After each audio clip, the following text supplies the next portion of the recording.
that is related, that is about media violence and bullying. Awesome. So we can bring that into a show sometime. Because a lot of the kids here, I call them kids because I'm older than them, but have had experiences with bullying and not being treated well at school. And then there's some who have had nothing but good experiences, like Alex has. He got to the right school at the right time, middle school years, and has not experienced bullying in your older ages, right, Alex? Right. Yep. And Lucas? Well, my name's Lucas.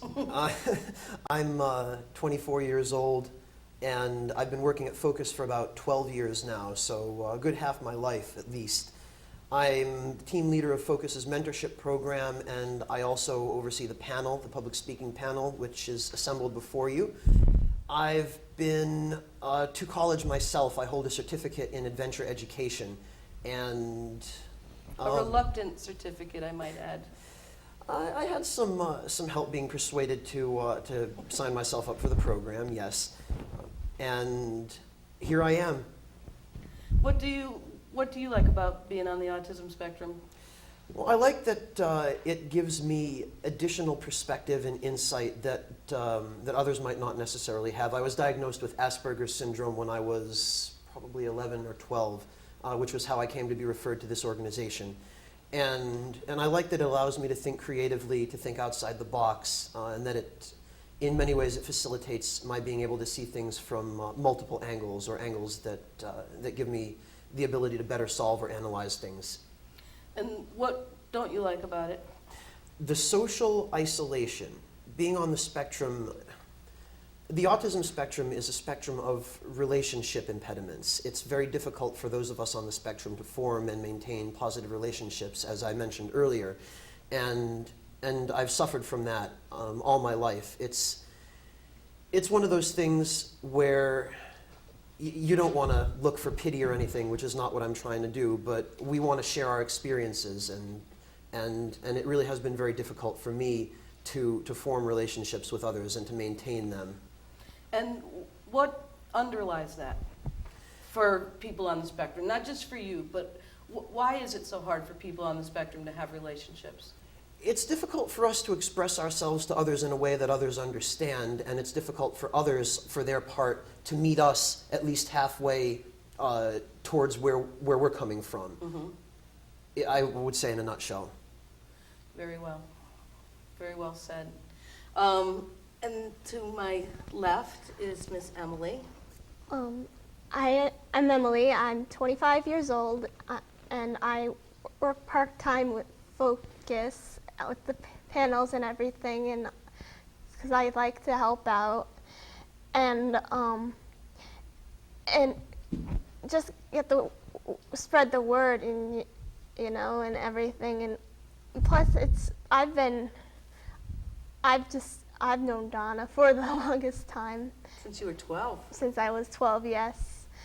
And I also go just part-time to college at the same time, part-time, we're part-time college. And I work for graphic designing because that is my passion. And so that leads into like, what is one of the things that you like about being on the autism spectrum? It allows me to have more creativity, I think, in certain ways. She's so creative that one time in our group, we had a girls group going, and I gave Emily a ball of wax, or what was it, like a ball of... It was just like a ball of wax, yeah. And next thing I know, within a minute, she had a turkey that just came out of this little... I made a circle with like ears coming out, something terrible, and Emily next thing had this and within a minute had a whole turkey done. It was near Thanksgiving. Yes, that's why, it was near Thanksgiving. And but you are very creative. What don't you like about being on the autism spectrum? So I feel like I'm always behind my peers developmentally. So you're 25? Yeah. And developmentally, how old do you feel? I feel about 18. Like I'm just starting out, learning how to be on my own and stuff. And that's you've come up with 2 years, because the last time I asked you that, about a year ago or so, you said you felt more like a 16-year-old. So you are closing that gap, and I think you do a really good job taking care of yourself and learning how to take care of yourself. And that's something that we will be talking about too, is why it's so hard to take care of yourself. But we're not going to do all that. You're going to have to stay tuned for some of this. We'll come back for more, right? And then we have RC. And RC, tell us a little bit about yourself. I met you when you were how old? You met me when I was 12. I met you when you were 12. And are you a little nervous right now? No, the camera wasn't on. The camera wasn't on? Oops. So go ahead. Tell us what you like, a little bit about yourself and what your interests are. Well, I'm RC. I'm 17. I'm going to be a senior in high school after this last month of summer. I like video games and hanging out with my friends. That's about it. That sounds good. What do you like about being on the autism spectrum? I like that it makes me who I am. It makes you who you are, which is Yeah. very unique, right?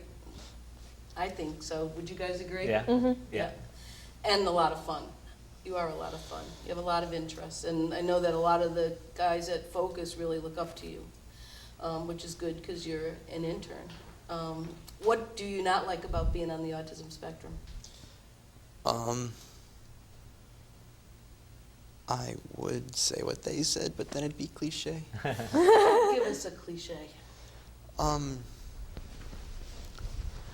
I don't like that the social stuff, but I also don't like that it's harder to get used to change. Okay, so the social, and everybody's like, Yeah. oh yeah, the change thing. And that's exactly right. Nobody likes change. And that's why when we go to do a panel or when we do any of our speaking, we make sure we get together ahead of time so that we can kind of relax, and then we make sure that we have time to socialize and plenty of time to get where we're going, and we also make sure we have time to go out and eat afterwards so that we can have a treat. So it becomes quite a social engagement for us. And that's what you've really liked, Alex, right? Is hanging out with the panel and going on the road trips. Is that right? Yeah. Yeah. Yep. When we've seen Alex has grown a tremendous amount since he joined the panel. When he first saw our panel, he was only 11 years old, and he was very unhappy about having autism. Remember, you wrote us that letter. You had written a letter when you were 9 years old about how unhappy you were, and then after he saw our panel, he was 11, and he wrote a letter saying that he had changed his mind about having autism, and now you like having autism, right? Right. And one of the reasons is that you actually feel like you belong, and you see having autism as a good thing now, right? The lights are really bothering you? That's all right. He's got sunglasses. Coping mechanism right there. Yeah, that's all right. And one thing you'll see about all of us is that we really care about each other, and I think that that people sometimes are surprised by that, Lucas. In the feedback that we get from the panels that we've spoken to, people are always astounded by what? By our compassion for each other and how well we relate with each other. And our good senses of humor. Would you agree? I would agree. That's one of our biggest feedback points, actually. Is it? Yes.